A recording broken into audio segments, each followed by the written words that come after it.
లేదు, అది government meeting కాదనుకుంటా నాకు తెలిసినంత వరకు. మరి గవర్నమెంట్ మీటింగ్ ఐడియా లేదు నాకు. బట్ పిలవలేదు, నన్ను పిలవలేదు, అందుకని వెళ్ళలేదు. ఎవరైనా వెళ్ళొచ్చు, ఏముంది, గవర్నమెంట్ కానీ లేకపోతే ఎవరైనా ఇండివిజువల్స్ ఎవరైనా తీసుకుంటే, పర్మిషన్ తీసుకుంటే వాళ్ళ తాలూకు వాళ్ళని తీసుకుని వెళ్ళొచ్చు, తప్పలేదు. అది ఇండస్ట్రీగా వారు పరిగణిస్తామా లేదా అనేది ఇండస్ట్రీ ఇష్టం, లేకపోతే వాళ్ళ ఇష్టం. ఇండస్ట్రీ అంటే నా ఉద్దేశంలో ఛాంబర్ ప్రెసిడెంట్ గారు ఉన్నారు, కౌన్సిల్ ప్రెసిడెంట్ గారు కూడా ఉన్నారు అక్కడ. సో అది ఛాంబర్దా అనుకుంటే ఛాంబర్ది కాదని తెలిసిన తర్వాత నేను అడిగితే వాళ్ళని కూడా ఇంక్లూడ్ చేసుకున్నారు వాళ్ళు. ఒకరి వల్ల ఇండస్ట్రీ మోకరిల్లిందని చెప్పేసి అన్నారు. దాని గురించి ఏ ఒక్కరో నేను చెప్పలేదు కదా. చెప్పలేదు, ఒకరి వల్ల ఏం జరిగిందనేది. అంటే చాలా జరుగుతూ ఉంటాయి అమ్మా. ఇప్పుడు ఇది అది అని కాదు, మనం ఇండస్ట్రీలో ఉన్నవాళ్ళం. ఇప్పుడు ఇండస్ట్రీ అని ఊరికే మేము నాలాంటి వాళ్ళం కేకలేస్తూ ఉంటాం, కానీ మీరు ఇండస్ట్రీ అంటారు. ఏది ఇండస్ట్రీ? నేను ఇండస్ట్రీయా, లేకపోతే మీరు ఇండస్ట్రీయా, లేకపోతే ఎవరు పలానా నెంబర్ 1 హీరో ఇండస్ట్రీయా, నెంబర్ 1 హీరోయిన్ ఇండస్ట్రీయా, నెంబర్ 1 డైరెక్టర్ ఇండస్ట్రీయా, లేకపోతే ఛాంబర్? మా లెక్కలో ఏంటంటే ఛాంబర్ ఒకటే ఇండస్ట్రీ. ఛాంబర్లో పెద్దవాళ్ళు ఉండొచ్చు, చిన్నవాళ్ళు ఉండొచ్చు, వాళ్ళకి పాపులారిటీ ఉండొచ్చు, ఉండకపోవచ్చు. వాళ్ళు రిప్రజెంట్ చేస్తారు. ఎందుకంటే chamber represents production sector, studio sector, exhibition sector, అట్లాగే studio distribution sector, plus movie artist association, federation కూడా దానికి ఎఫిలియేటెడ్. అంటే వాళ్ళు మనకి డైరెక్ట్గా సంబంధం లేకపోయినా వాళ్ళు మనకి ఎఫిలియేటెడ్ బాడీస్.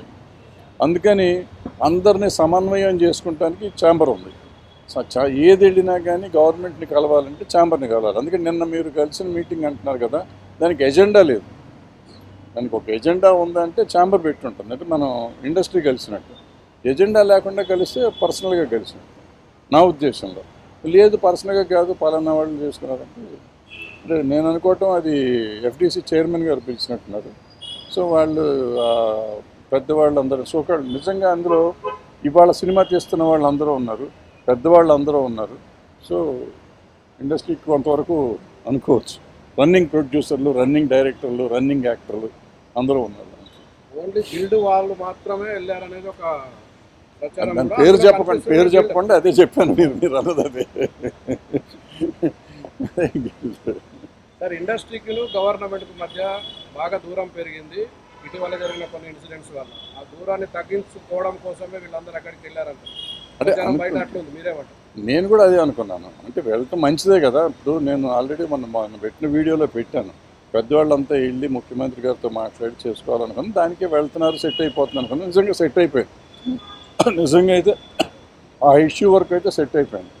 వీళ్ళు మాట్లాడారా మాట్లాడలేదా అనేది పక్కన పెడితే ఇష్యూ సెటిల్ అయిపోయింది. దాని గురించి ఎవరు వీళ్ళు కానీ వాళ్ళు కానీ మాట్లాడకూడదు అనే నిర్ణయం తీసుకున్నట్టున్నారు. ఇది మాట్లాడాలి, ఎందుకంటే ఇట్స్ ఇన్ ద కోర్టులో తేల్చుకుంటాము అనేది వాళ్ళకి వీళ్ళకి ఒక క్లారిటీ వచ్చేసింది, గవర్నమెంట్కి కానీ ఈ పార్టీకి కానీ.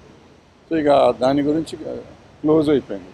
ఓ సంతోషం ఏంటంటే ఆ గొడవ వదిలిపోయింది కదా, ఇంకే గొడవలు కొత్త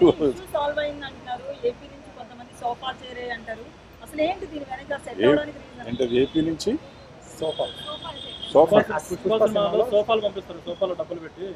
నేను చూడలేదు, సినిమా చూడలేదు. ఇప్పుడు నన్ను ఊరికి నా తెలియని అడిగితే నాకు కంగారు పడతాం. ఇప్పుడు రేవంత్ రెడ్డి గారు గద్దర్ అవార్డ్స్ అని ప్రకటించాడు. ఆ పేరు ఇష్టం లేకనే చాలా మంది దూరంగా ఉన్నారు ప్రభుత్వానికి, ఇండస్ట్రీ వాళ్ళని చెప్పేసి. ఎవరు దూరంగా ఉన్నారు, ఎవరి దగ్గరగా ఉన్నారు? ఇప్పుడు నేను అందరూ వెళ్ళారు. అంతకుముందు గద్దర్ అవార్డ్స్ ఉన్నప్పుడు మేము కొంతమంది వెళ్ళాం. మేము ఇండస్ట్రీయా, నిన్న వెళ్ళిన వాళ్ళు ఇండస్ట్రీయా, లేకపోతే ఉన్న ఛాంబర్ ఇండస్ట్రీయా, ఇట్లన్నీ మాట్లాడుకుంటూ పోతే అనవసరం. ఇప్పుడు మనం దేన్నన్నా పెంచుకుంటూ పోదాం అనుకుంటే పెంచుకున్నా వచ్చేది ఏం లేదు. ఇప్పుడు అల్టిమేట్గా ఇవాళ సినిమా తీసే వాళ్ళది ప్రాబ్లమ్. వాళ్ళు తేల్చుకోవాలి, వాళ్ళు ఏం కావాలనేది వాళ్ళకి కావాలి, మనం కాదు తేల్చాల్సింది. సో వాళ్ళు ఏం చేసుకుంటారు, ఎలా చేస్తారు అనేది మనకు అనవసరం. ఇప్పుడు నిన్న వెళ్ళిన వాళ్ళైనా, మొన్న మేము గద్దర్ అవార్డ్స్ అని చెప్పి మీటింగ్ పెడితే నాలాంటి వాళ్ళు మేము వెళ్ళింది అయినా కానీ మేము ఎవరూ సాల్వ్ చేయలేం. ఒక సలహా ఇవ్వగలం ప్రభుత్వానికి. ప్రభుత్వం ఆలోచించే విధానం ఏముంటే ఆ విధానం ప్రకారం పనులు నడుస్తాయి. సార్, బెనిఫిట్ షోలు ఉండవు అని ముఖ్యమంత్రి స్పష్టంగా చెప్పారు. నిజంగా బెనిఫిట్ షోలు అవసరం అంటారా? టికెట్ రేట్లు పెంచడం అవసరం అంటారా? అంటే ఇది నేను 15-20 ఏళ్ళ నుంచి చెప్తున్నా, బెనిఫిట్ షో అనేది వెయ్యకూడదు. అదేది ప్రీమియర్ షోలు వెయ్యొచ్చు. ప్రీమియర్ షోలు మేము వేసేవాళ్ళం. నేను మొగుడు కావాలి లాంటి సినిమాకి దగ్గర 20-25 ప్రీమియర్ షోలు వేసా ఫ్రీగా.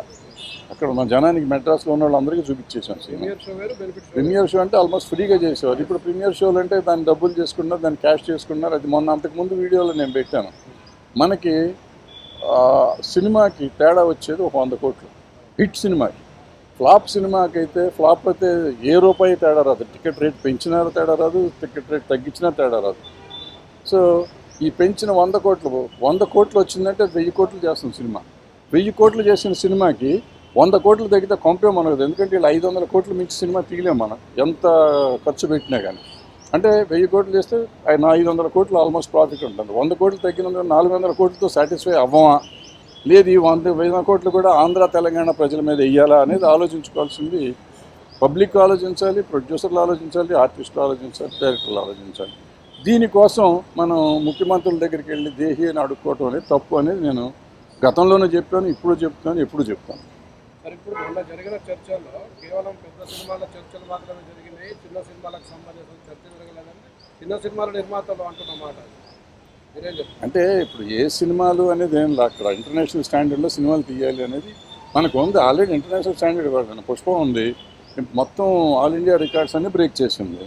బ్రేక్ చేసిందంటే గర్వమే కదా. అంటే అది ఆటోమేటిక్గా నీకు ఇంటర్నేషనల్ రికార్డులు వచ్చింది. ఇప్పుడు టాప్ 100 లిస్టులోకి వస్తే మీరు కింద ఎక్కడో ఉంటుంది, 90లోనో 95లోనో ఉంటుంది. వరల్డ్ సినిమాల్లో చూస్తే 1500 కోట్లు అంటే చిన్న అమౌంట్ కాదు కదా. 1500, 1600 వచ్చింది. సో ఆటోమేటిక్గా మనం వరల్డ్ రికార్డులోకి వెళ్ళిపోయాం. ఏంటంటే మనం ఇక్కడ ఆల్రెడీ సినిమాలు తీస్తున్నాం. ఇక్కడ తీయింది ఏం లేదు. మనకు అన్ని భాషలు, తెలుగు, తమిళ్, కన్నడం, మలయాళం, హిందీ, ఒరియా, బెంగాలీ, భోజ్పురి, మరాఠీ జరగలేదు. మిగిలిన అన్ని భాషలు ఇక్కడ జరిగింది. మరాఠీ కూడా జరిగింది. మరాఠీ కూడా సైరాత్ ఇక్కడ జరిగింది. సో ఇట్లా అన్ని సినిమాలు ఇక్కడ జరుగుతూనే ఉంటాయి. జరుగుతూ ఉంటే ఇప్పుడు కొత్తగా మనం దీన్ని చేసేది ఇంగ్లీష్ సినిమాలు అంటే వాళ్ళు ఎక్కడెక్కడో తీస్తుంటారు, ప్రపంచాన్ని తీస్తారు. మనకు అప్పుడప్పుడు గాంధీ ఇక్కడ తీశారు, ఇట్లా చాలా సినిమాలు కొన్ని తీశారు ఇక్కడ. తీస్తారు. మనం అప్పుడెప్పుడు నా చిన్నప్పుడు షేక్స్పియర్ వాళ్ళు అనుకుంటా, శశి కపూర్ సినిమా ఇక్కడ హైదరాబాద్లో, మొత్తం హైదరాబాద్లో తీశారు. సో అట్లా అవసరమైనప్పుడు సినిమాలు తీస్తూ ఉంటారు. దానికి ఏమన్నా అంటే ఎఫ్డీసీ తరఫున ముఖ్యమంత్రి దగ్గరికి పోయినప్పుడు చిన్న సినిమాల గురించి మాట్లాడాల్సిన బాధ్యత కూడా ఎఫ్డీసీకి ఉంటుంది. అంటే ప్రాబ్లం ఎక్కడంటే ఎఫ్డీసీ తరఫున పోవాలంటే ఎఫ్డీసీని పిలవకూడదు. నాకు తెలిసినంత వరకు FDC should request chamber. Chamber వాళ్ళు అందరినీ కోఆర్డినేట్ చేయడం. ఎందుకంటే ఎఫ్డీసీ పని ఏంటంటే వీళ్ళని కోఆర్డినేట్ చేయడం, జనాన్ని కోఆర్డినేట్ చేయడం కాదు. నాకు ఇష్టమైన వాళ్ళు నేను తీసుకెళ్తానికి కాదు. సో ఆయన పర్సనల్గా తీసుకున్నాడుగా పర్సనల్గా తీసుకెళ్ళి ఉంటాడు. కానీ మనం we should not object and we should not comment on that also. నేనేమంటున్నా అంటే పోయిన ఈ పెద్ద మనుషులు ఎవరైతే ఉన్నారో వాళ్ళు చిన్న సినిమాల గురించి కూడా మాట్లాడుంటే బాగుండేది కదా అని. అసలు ఏ సినిమాని గురించి మాట్లాడలేదు వాళ్ళు.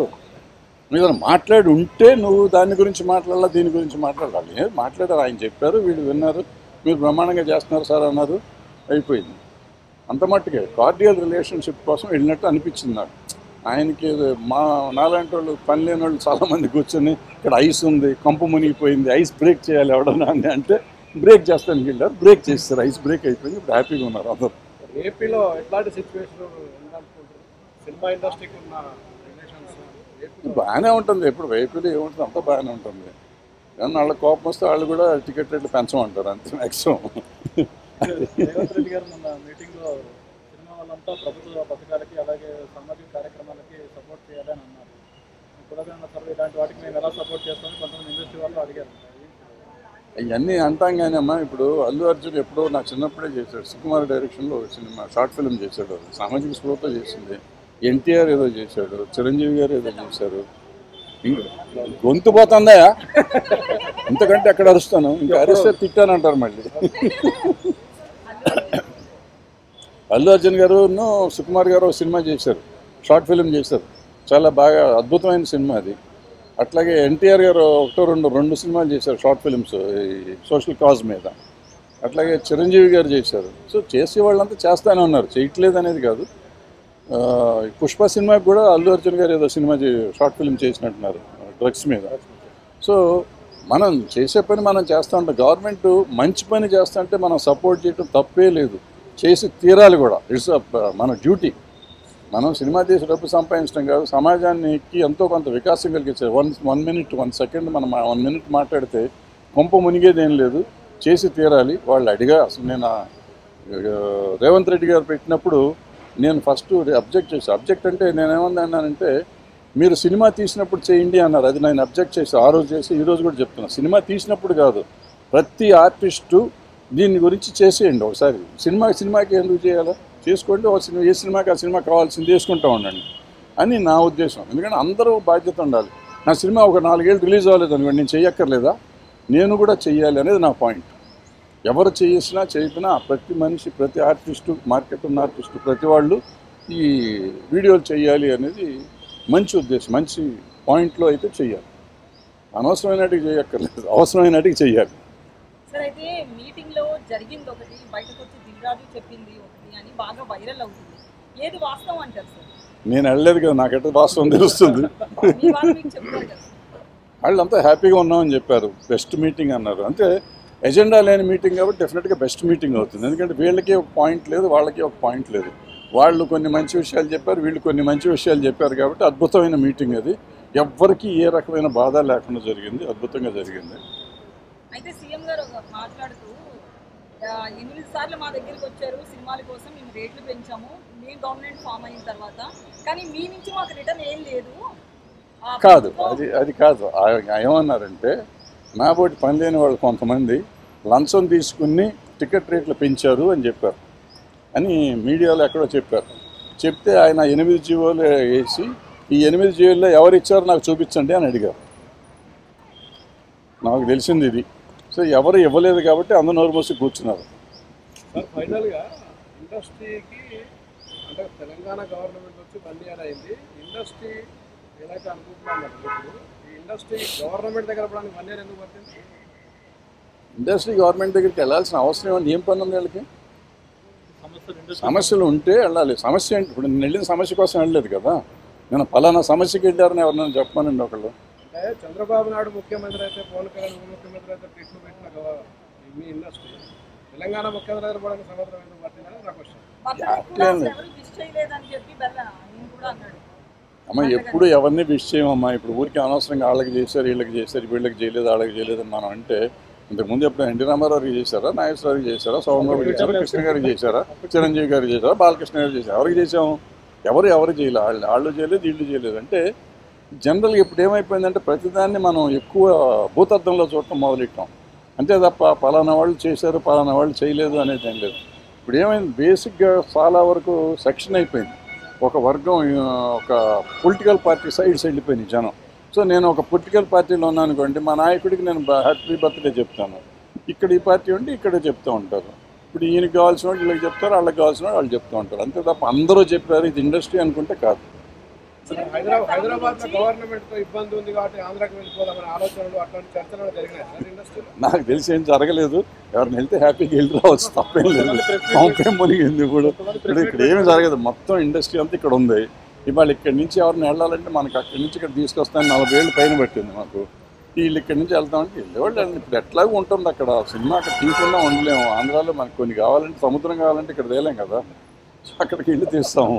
అట్లా కొన్ని చోట్ల ఇంతకుముందు గోదావరికి వెళ్ళి పొలాలు కావాలంటే అటు వెళ్ళేవాళ్ళని. ఇవాళ సస్యశ్యామలంగా ఉంది తెలంగాణ, ఇక్కడే తీస్తున్నాం పొలాలు కూడా. సో ఇట్లా అవసరమైతే వెళ్తాం. ఏమో మీలాంటి గొప్ప వాళ్ళు ఎవరైనా సముద్రాన్ని ఇక్కడ తీస్తే సముద్రం కూడా ఇక్కడే తీస్తాం. అదే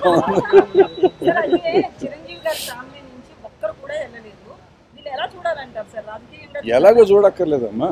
నాకంటే గొప్ప వాళ్ళు, నేను వెళ్ళలేదు, వాళ్ళు వెళ్ళారు, అదేం లేదు. అంటే ప్రాబ్లీ వాళ్ళకి ఇన్విటేషన్ లేదేమో,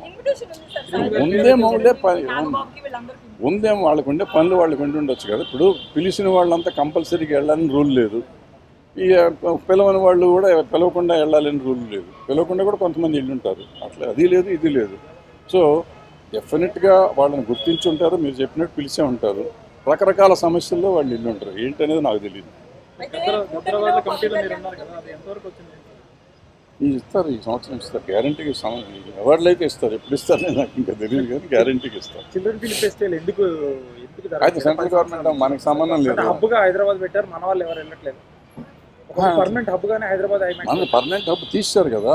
ఈ గవర్నమెంట్ వచ్చినాక తీస్తారు కదా, బీజేపీ గవర్నమెంట్ వచ్చినాక తీస్తారు. ఇక్కడి నుంచి తీసేసి గోవా పంపించారు. అంటే నిజంగా ఏంటంటే ప్రాబ్లము, ఈవెన్ ఆ ఫెస్టివల్ కానీ ఈ ఫెస్టివల్కి కానీ ఆఫీసు ఢిల్లీలో పెడుతున్నారు వీళ్ళు. ఈ ఆఫీస్ ఎక్కడైతే హబ్ ఉంటుందో హబ్లో పెట్టాలి. వాళ్ళు పెట్టట్లు అక్కడ ఢిల్లీలో పెట్టి వీళ్ళ టికెట్లు, ఫ్లైట్ టికెట్లు, హోటల్కే డబ్బులు అయిపోతాయి. ఫెస్టివల్ ఇవి ఉంటాయి కదా ఆఫీసులకే డబ్బులు అయిపోతున్నాయి. ఆఫీసర్లకి హోటల్ ఖర్చులు, ఫ్లైట్ ఖర్చులు. ఇది చాలా దుర్మార్గమైన ఇది అది. దాన్ని ఎప్పుడు మారుస్తారో ఆ సిస్టమ్ నాకు తెలియదు. మారిస్తే బాగుంటుంది. ఈ దేశంలో కొంత డబ్బులు మిగులుతాయి మనం. ఇంకా ఎఫ్డీసీ చైర్మన్ కు భరద్వాజ్ సఖ్యత బాగానే ఉందా? అద్భుతంగా ఉంది. నాకేంటే మా తమ్ముడే కదా. సంక్రాంతి సినిమాలో ఇప్పుడు ఎవరైనా నాకు ఇండస్ట్రీలో ఉన్న వాళ్ళు అందరూ ఇప్పుడు మేము ఎప్పుడు వచ్చాము, మా ఎన్టీ రామారావు, నాగేశ్వరరావుతో తీశారు, నాన్నగారికి శోభన్ బాబు అందరూ తీశారు, నేను కృష్ణ గారు వీళ్ళందరూ తీశాను. సో ఆ జనరేషన్ నుంచి వచ్చేసరికి నెక్స్ట్ జనరేషను వీళ్ళు వచ్చారు. నాగార్జున గారు, బాలకృష్ణ గారు, వెంకటేష్ గారు, చిరంజీవి గారు వాళ్ళు నా కాంటెంపరీస్. ఇట్లా వచ్చినాక వాళ్ళ పిల్లలు ఇప్పుడు హీరోలు అయ్యారు. సో వీళ్ళందరూ మాకు ఇండస్ట్రీలో మా పిల్లలు, నేను నా కళ్ళ ముందు పెరిగిన వాళ్ళు నాకు పిల్లలు. ఇప్పుడు నేను మొన్న తిట్టాను, అల్లు అర్జున్కి మొన్న అదేది నేషనల్ అవార్డు వచ్చినప్పుడు మంచి సంతోషించాం. ఇవాళ 1600 కోట్లు చేస్తే సంతోషిస్తున్నాం. సంతోషమే. పిల్లలు కాబట్టి ఎప్పుడన్నా మనం తిడతాం, ఏమంటే వాళ్ళని హుషారు చేస్తాం. అరే తప్పురా, ఇట్లా చేయటం తప్పు, ఇట్లా చేయకూడదు, అట్లా చేయకూడదు అనే మాట చెప్తూ ఉంటాం. అది మనం తిట్టినట్టు కాదు, నెగిటివ్ ప్రచారం చేసి వీడి చంపేస్తా, నిన్ను పొడిచేస్తా అని కాదు పాయింట్. నా వరకు నేను ఏంటంటే ప్రతిదానికి స్పందిస్తూ ఉంటాను. నాకు నచ్చింది. ఇప్పుడు నిజంగా చెప్పాలంటే ఫోన్ చేసి చెప్పొచ్చు కదా అని మీరు అడగచ్చు. ఫోన్లు ఎప్పుడు మా పిల్లలు ఎదిగిపోయారు, మాకు అందుబాటులో లేనంత లెవెల్కి ఎదిగిపోయారు. సో వాళ్ళకి నాకు వేరే మార్గం లేదు. నేను చాలా విషయాలు నిజంగా చాలామందికి నేను డైరెక్ట్గా చెప్పొచ్చు, బట్ ఎవరు మన మాట వినరు. బట్ నాకు తోచింది నేను చెప్పడం అనేది నేను ఒక పాయింట్గా పెట్టుకున్నాను కాబట్టి నాలో నేను పెట్టుకోవటానికి నేను ఓ వీడియోలు పెడతాను మొదలెట్టా. ఫార్చునేట్గా కొన్ని వైరల్ అవుతాయి, కొన్ని దానికి కాంట్రవర్షియల్ అవుతాయి, కొన్ని రకరకాలు అవుతాయి. బట్ నా ఉద్దేశం ఎవరిని హర్ట్ చేయటం కాదు, ఎవరిని ఏదో బట్టలోడు తీసాడు ఇటువంటి పెడుతూ ఉంటారు మనవాళ్ళు. నేను అటువంటిది ఎవరిని ఏమి చేద్దాం అనుకోను. నేను చెప్పేది ఏంటంటే మన పిల్లలు మనం జాగ్రత్తగా ఉండాలి, మనం ఇట్లా ఉంటే బాగుంటుంది. ఎందుకంటే వీళ్ళు ఎదిగిపోయినాక కొన్ని మాటలు వినని పరిస్థితులు, కొన్ని కోటరీలు చేరి వాళ్ళు చెడగొట్టే వాళ్ళు ఉంటారు. వాళ్ళ మాటలు వినకండి బాబు, మీరు పెద్దవాళ్ళ మాటలు కొన్నిటికి వినండి. కొన్నిటికి వాళ్ళే కావాలి. మీకు కొన్ని పనులు చేయాలంటే వాళ్ళు ఎమటున్నోళ్ళు కావాలి, కొన్ని పనులు చేయాలంటే పెద్దవాళ్ళ మాటలు వినాలి అనేది నా పాయింట్. అది చెప్తానికి ప్రయత్నం చేస్తూ ఉంటాను. సార్ అయితే ఈ ఇష్యూ మీద ఏ ప్రాతిపదికన ఏ ఎజెండాతో ముందుకు పోయారు అని ఎఫ్డీసీ చైర్మన్ మీద కాల్ చేసి అడగడం జరిగింది? అడగలేదు. నాకు ఎందుకమ్మా ఊరికి పని రాకుండా నేను సినిమా తీసి 10 ఏళ్ళు అయిపోయింది. ప్రతిదానికి ఫోన్ చేసి ఎందుకు చేసావు, నన్ను ఎందుకు వెళ్ళి అని మనకి అవసరమా? పిలవలేదు, చాలా సంతోషం లేదు. పెట్రోల్ అక్కడి నుంచి అక్కడ దాకా వెళ్ళి బయట కార్లు పార్క్ చేసి ఇవన్నీ తలకే నొప్పి ఎందుకు? అబ్బా పిలవలేదు, అదృష్టం బాగుంది అనుకున్నాను. పిలిస్తే వెళ్ళాలి కదా. పిలిస్తే ముఖ్యమంత్రి గారు పిలిస్తే వెళ్ళలేదు మళ్ళీ అంటారు. నాకెందుకు వచ్చిన బ్యాడ్ ఇది?